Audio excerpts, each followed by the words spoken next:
I work as an airport officer. A man just showed me a passport from a country that doesn't exist. When a strange man walked up to me and spoke in a language I had never heard before, I wasn't sure how to react. I called over my manager, but I just never could have guessed the horrifying reality this would lead to. We took the man to our questioning room to get him to give us some form of identification. After countless failed attempts at communicating with him, I pulled out my driver's license and pointed to it, hoping he would understand what I meant. That's when he handed over his passport. It seemed legit at first, but that all changed when I took a closer look. I noticed that his passport said he was from a country named Agartha. We didn't know what to make of it, but he stared at us, as serious as he could be. Eventually, we called in an officer of foreign affairs from the FBI, and that's when things got serious very quickly. The mysterious man provided unidentified currency, photos from an unidentified land, and the passport from the unidentified country.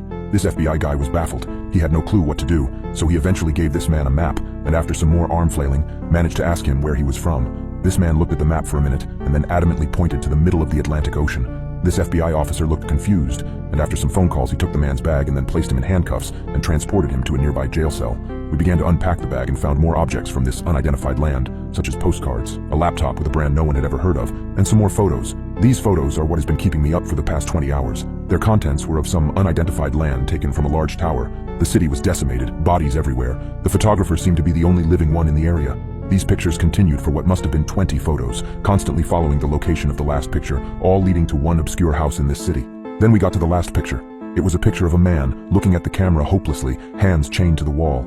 He still had his business attire on, but was missing a button up under his blazer. His skin was exposed, and we could see unattended cuts festering at his skin. The man looked to be on his last breath. After seeing this, the officers apparently rushed to the jail cell for questioning, but when they got there, they were told the man had never arrived.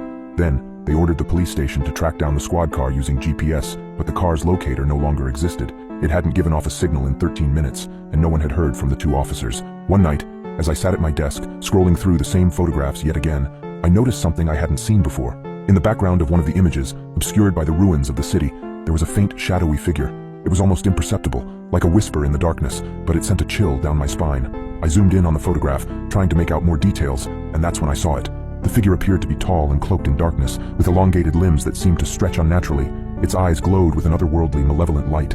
My heart raced as I continued to examine the other photographs, and to my horror, I discovered that the shadowy figure appeared in each one, always lurking in the background, watching and waiting. Terrified, I brought my findings to my manager, who shared my sense of unease. We showed the photographs to the remaining officers and detectives who had worked on the case, and a sense of dread settled over the room. As we delved deeper into the mystery, we uncovered more disturbing information. The man's passport, which had seemed so legitimate at first glance, was now revealed to be filled with strange, indecipherable symbols that defied any attempts at translation. The unidentified currency, upon closer inspection, appeared to be made of a material unlike any known on Earth, emitting an eerie, faint glow when exposed to light.